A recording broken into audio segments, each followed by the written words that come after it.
Il y a 200 ans, une colonne de lumière s'est posée sur un jeune homme dans un bosquet.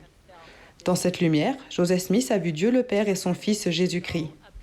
Leur lumière a chassé les ténèbres spirituelles qui couvraient la terre et a indiqué la voie à suivre à Joseph Smith et à chacun de nous.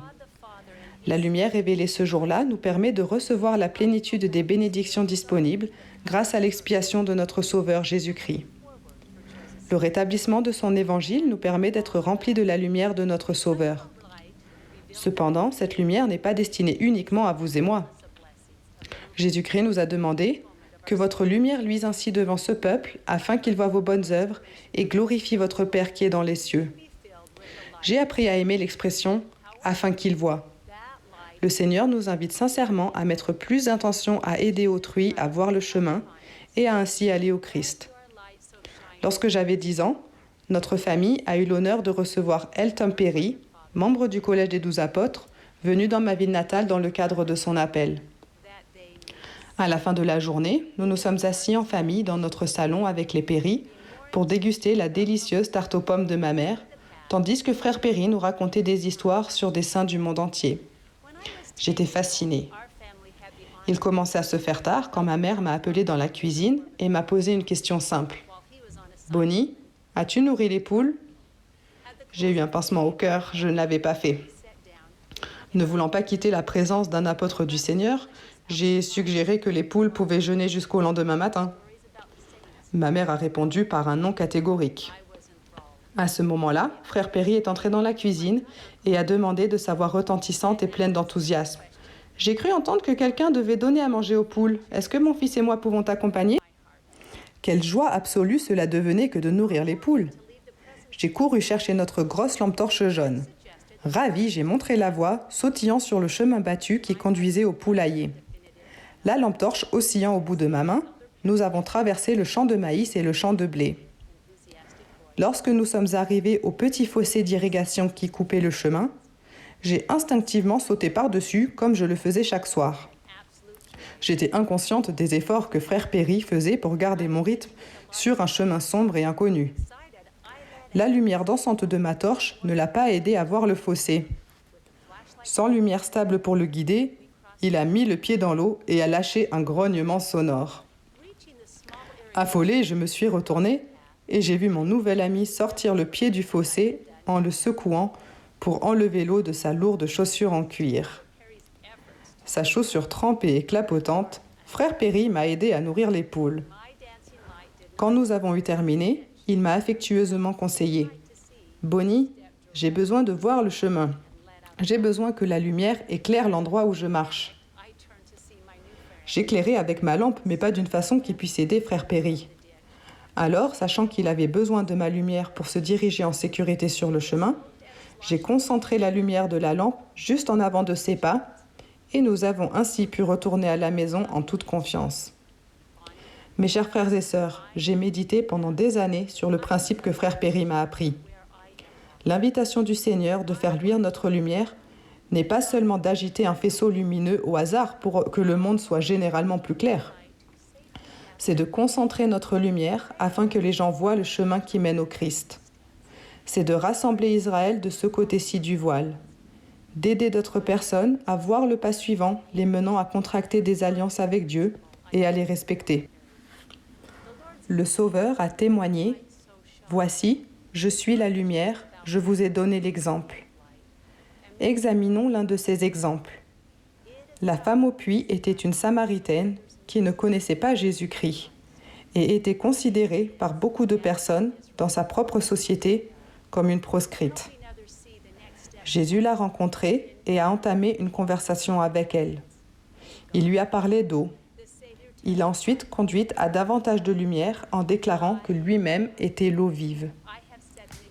Le Christ lui a accordé une attention compatissante ainsi qu'à ses besoins. Il a rencontré la femme là où elle était et a commencé par parler de quelque chose de familier et de commun. S'il s'était arrêté là, cela aurait été une rencontre positive.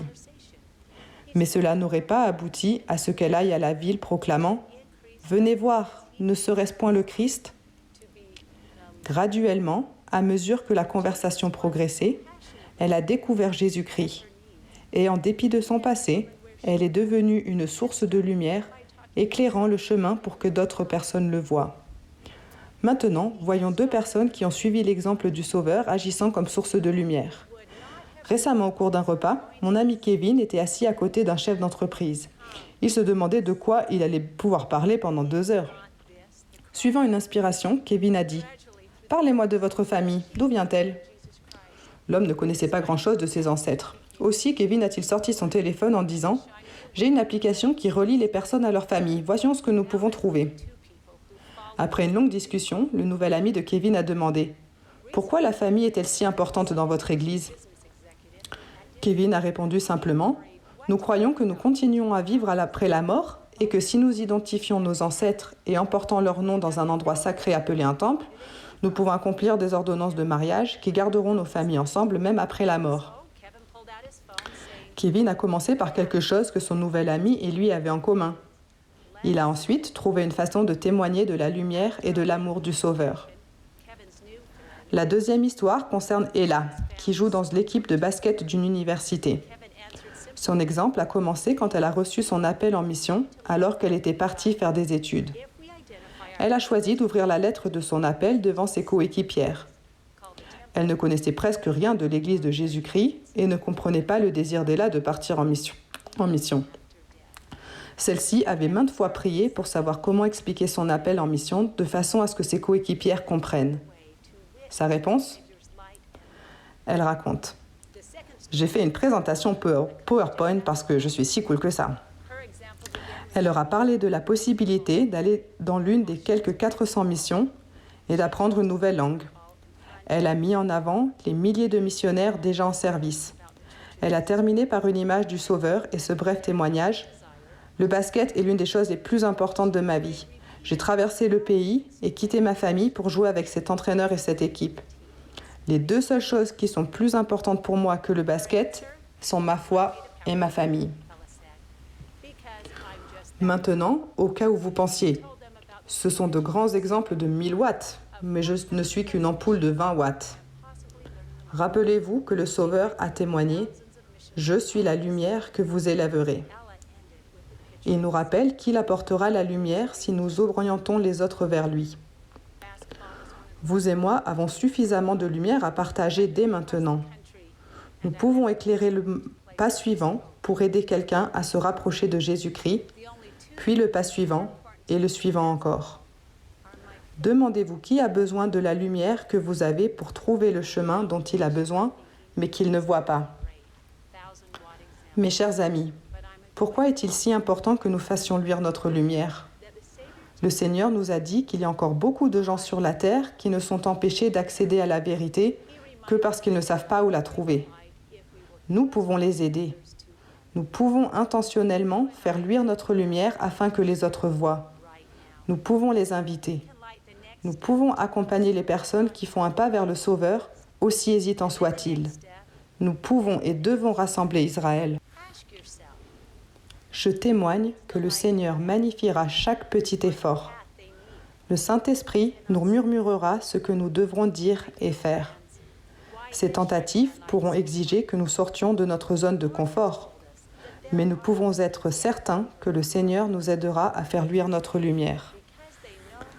Comme je suis reconnaissante pour la lumière du Sauveur qui continue à diriger cette Église par la révélation, je nous invite tous à suivre l'exemple de Jésus-Christ et à accorder une attention compatissante à notre entourage. Cherchez et priez pour avoir des occasions de faire luire votre lumière afin que les autres voient le chemin qui mène au Christ. Sa promesse est grande. Celui qui me suit ne marchera pas dans les ténèbres, mais il aura la lumière de la vie. Je témoigne que notre Sauveur Jésus-Christ est le chemin, la vérité, la vie, la lumière et l'amour du monde. Au nom de Jésus-Christ, Amen. I am for the Savior's light, which continues to lead this church through Revelation. I invite all of us to follow the example of Jesus Christ and be compassionately aware of those around us.